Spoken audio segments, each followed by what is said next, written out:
Perumpamaan tentang talenta memiliki konteks yang sama dengan perumpamaan tentang 10 gadis, yaitu perumpamaan tentang apa yang harus dikerjakan orang percaya sambil menanti kedatangan Tuhan.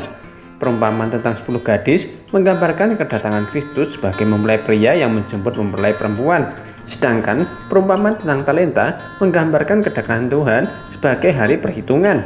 Jika dalam perumpamaan tentang 10 gadis, perumpamaan ini hanya menjelaskan tentang kita harus terus hidup sesuai tuntunan Roh Kudus, dalam perumpamaan tentang talenta dijelaskan lebih spesifik apa yang harus kita lakukan.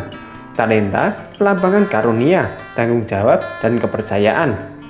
Seorang tuan berkata kepada hamba-hambanya bahwa dia akan pergi, sehingga dia memberikan talenta kepada hamba-hambanya.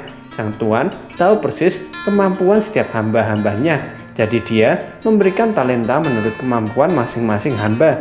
Hamba pertama diberi 5 talenta, hamba kedua diberi 2 talenta, lalu hamba yang terakhir mendapatkan 1 talenta.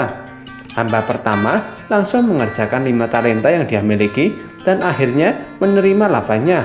Begitu juga hamba yang kedua. Tapi hamba yang ketiga langsung menggali lubang dan menyimpan uang tuannya ke dalam tanah. Setelah beberapa waktu lamanya, datanglah kembali tuan mereka dan mengadakan perhitungan. Hamba yang menerima 5 talenta mengembalikan 10 talenta, modal awal beserta keuntungannya. Hamba ini benar-benar menjawab kepercayaan tuannya. Dia tidak memikirkan keuntungannya sendiri, dia lebih memilih mengerjakan sesuai talenta yang dia berikan. Sebagai upahnya, sang tuan mengajak dia duduk semeja dengannya dan merayakan hasilnya bersama-sama.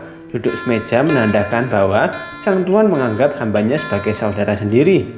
Lalu, sang tuan beralih ke hamba kedua yang menerima 2 talenta. Hamba ini juga berhasil menggandakan 2 talentanya menjadi 4 talenta. Sama dengan respon kepada hamba yang pertama, tuannya menyebut baik sekali perbuatannya karena sudah setia pada hal kecil dan diajak masuklah ke dalam kebahagiaan tuannya. Terakhir, datanglah hamba yang menerima 1 talenta. Dia mengembalikan milik tuannya sambil berkata bahwa tuannya menuai di tempat dia tidak menabur. Begitu hamba ini selesai menjelaskan, marahlah tuannya dan menyebut hamba ini hamba yang jahat dan malas. Lalu dia memerintahkannya untuk memberikan 1 talenta tadi kepada hamba yang memiliki 10 talenta. Selanjutnya, Tuhan Yesus menjelaskan siapa saja yang mempunyai maka ia akan diberi supaya berkelimpahan. Sedangkan yang tidak mempunyai apa saja akan diambil darinya. Lalu dicampakkanlah hamba yang tidak berguna itu ke neraka. Kita harus tahu bahwa hamba-hamba di sini berbicara tentang pengikut Kristus atau orang-orang yang mengaku bahwa dirinya adalah orang Kristen, bukan orang yang tidak percaya Kristus. Dan di sini dijelaskan bahwa pada hari-hari terakhir Tuhan Yesus akan datang kembali sambil mengadakan perhitungan kepada gerejanya. Ia akan datang dan melihat siapa saja yang mengerjakan keselamatan, bukan hanya sekedar berseru-seru.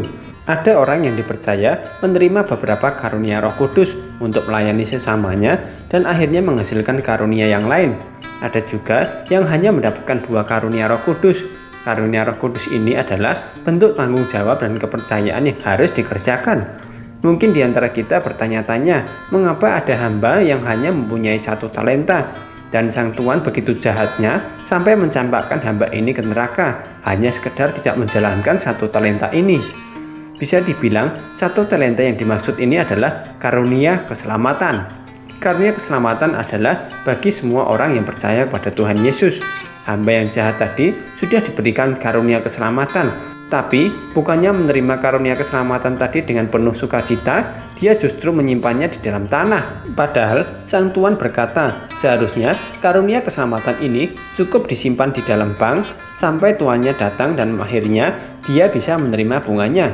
Tapi ternyata kebaikan hati Tuhan Yesus menyediakan karunia keselamatan berbanding terbalik dengan respon hamba ini. Bukan hanya membuang kemerdekaan karena karunia keselamatan dari Yesus, dia bahkan menghujat Roh Kudus dengan menghujat tuannya dengan mengatakan bahwa tuannya menuai di tempat dia tidak menabur. Ini jelas adalah bentuk pemberontakan terhadap tuannya yang sudah berbaik hati memberikan karunia keselamatan yang mahal secara cuma-cuma. Ingat, 1 talenta adalah 6.000 dinar. dan 1 dinar adalah upah 1 hari. Artinya, hamba yang menerima 1 talenta ini sebenarnya menyia-nyiakan upah setara 16,5 tahun. Jadi, apakah kita sebagai pengikut Kristus mau mengerjakan karunia keselamatan kita dan menggunakan karunia Roh Kudus yang telah kita berikan untuk kemuliaan Tuhan kita, yaitu Yesus Kristus? Atau justru membuang kasih karunia yang telah Tuhan Yesus berikan? Ingat, Dia pasti akan datang kembali untuk mengadakan perhitungan kepada semua hamba-hambanya, yaitu kita gerejanya.